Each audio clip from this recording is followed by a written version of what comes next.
Bonsoir à tous et bienvenue dans cette grande édition que vous êtes de plus en plus nombreux à suivre chaque dimanche. Nous démarrons maintenant avec le sommaire. À Abidjan, les trafics routiers restent denses aux heures de pointe. On verra comment Koulibaly Drissa, un citoyen, aide bénévolement les agents de la police nationale à mieux réguler la circulation à Koumassi. Nous vous proposerons aussi notre rencontre avec un chansonnier dans la ville de Dabou. Depuis plusieurs décennies, il fait de la musique traditionnelle. On l'entendra fredonner quelques notes.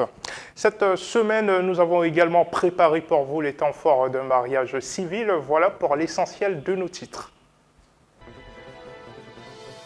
Bienvenue à vous. Les agents de la police nationale sont placés à des carrefours routiers pour mieux réguler la circulation. Cependant, aux heures de pointe, ils sont extrêmement débordés car des milliers de centaines de voitures affluent vers eux. Une situation qui crée parfois des embouteillages interminables pour leur prêter main forte des citoyens.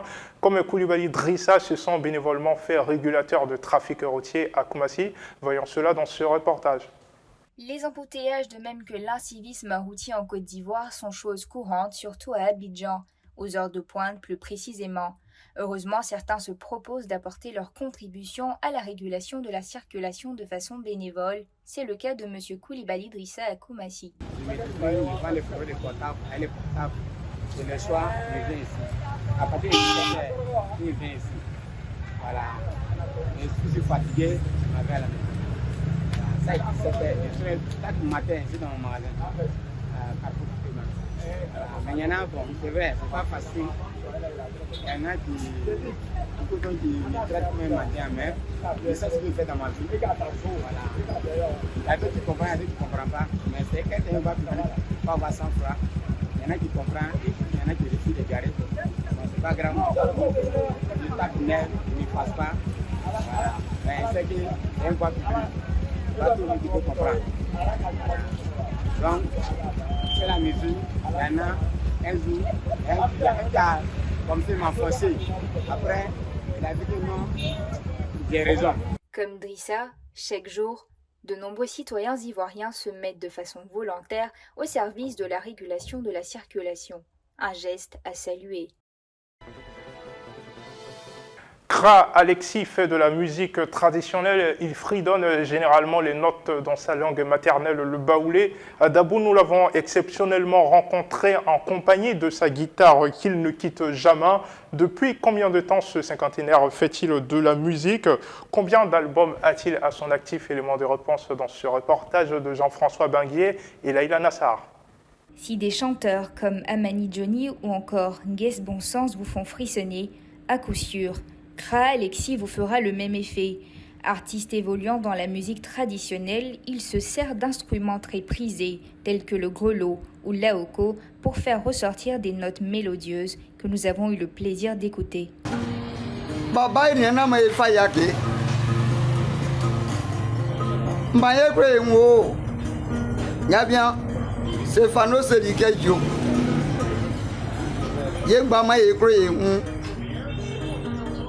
Insira manijo ni wọn ji o et nga moi tibo mamu yengba ma ekre 20 ans que je chante. Aujourd'hui il y a 50 ans. Il y a 50 ans. Il y a 50 ans. C'est mon visage qui il y a 50 ans que il y a longtemps j'ai fait de la musique. Ça me fait 2 albums que le grand Fouti Magua, le lion, qui m'a produit, on est deux, le même père, même mère, on est deux, l'autre est au village actuellement, c'est moi ici sur Abidjan ici. Donc, il y a besoin toujours, moi, je ne me découragerai jamais parce que je dois toujours continuer ma musique. Je n'étais pas croisé. Il a chanté là, il y a quoi? 0. Tu es arrivé, tu dis, tiens, peut-être grâce à vous, je peux progresser pour arriver devant. Encore en 2023, la musique traditionnelle reste une musique phare dans le pays, autant par la douceur de ses mélodies que par la profondeur de ses paroles.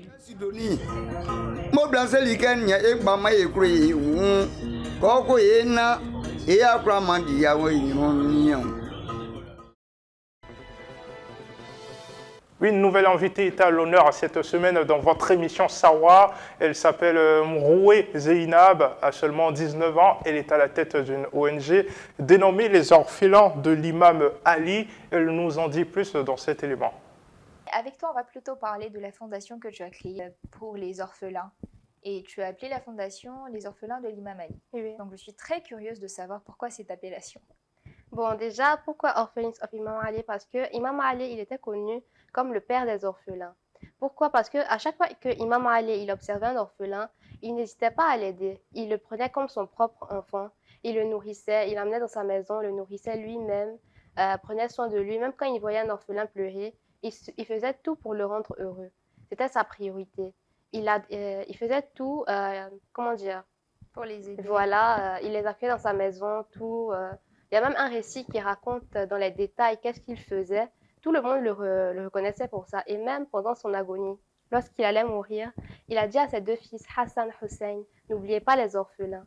Et jusqu'aujourd'hui, on tient à accomplir le conseil qu'il a voulu faire et essayer de ne pas oublier les orphelins. Parce qu'aujourd'hui, on remarque que même les orphelins, on les oublie quand même parce qu'on n'est pas toujours là. On pense que les orphelinats s'occupent convenablement d'eux. Mais malheureusement, ce n'est pas tous les orphelinats qui reçoivent des dons pour pouvoir aider ces orphelins. Les travaux de prolongement de l'autoroute de Yopougon-Jesco jusqu'à Dabo ont considérablement avancé. Les commerçants aux alentours du chantier sont partagés entre joie et amertume car leurs activités sont impactées. Le reportage de Laïla. Abidjan et ses périphéries sont aujourd'hui en chantier. Objectif, agrandir les voies et ainsi fluidifier considérablement le trafic. Si cet objectif demeure noble, malheureusement, sa réalisation engendre quelques difficultés. En l'occurrence, les petits commerces bordant les routes qui se voient obligés de disparaître. Ce 9 mars, une petite visite sur les lieux nous a permis de mieux cerner les besoins de la population locale. En tout cas, ça marchait bien avant. Mais depuis la route a commencé, là, ce n'est pas trop ça. Parce qu'à cause de la route, là, les cars ne passent pas ici.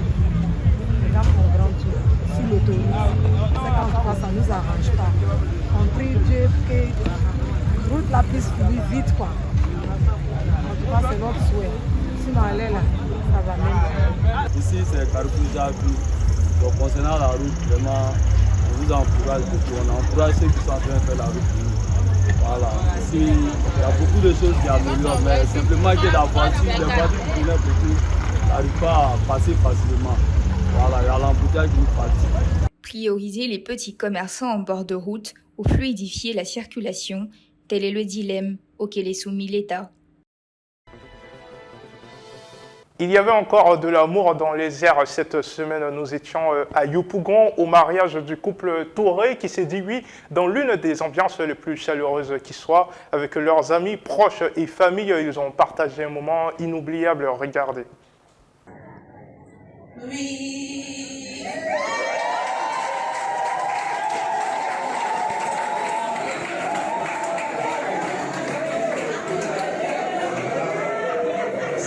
Mesdames et messieurs, convaincus des pouvoirs qui nous sont conférés par la loi, nous sommes très heureux de déclarer unis par les liens du mariage le couple Baïbo avec toutes nos félicitations. Chérie, je te porte cette alliance, un signe de mon amour, de ma fidélité, de mon respect. Je te porte cette alliance, signe de mon amour et de ma fidélité. On applaudit. On a les bisous un peu professionnels.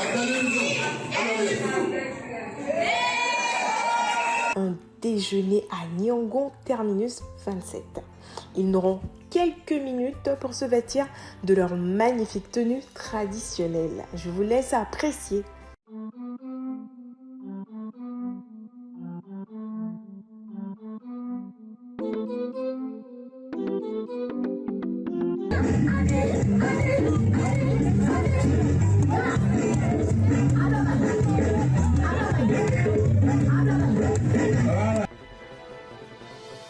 Avant Avant de se quitter, répondez à la question suivante. Comment s'appelle la fondation de notre invité Sawa de la semaine? C'est ainsi que nous refermons les portes de cette édition. Merci à vous de votre fidélité.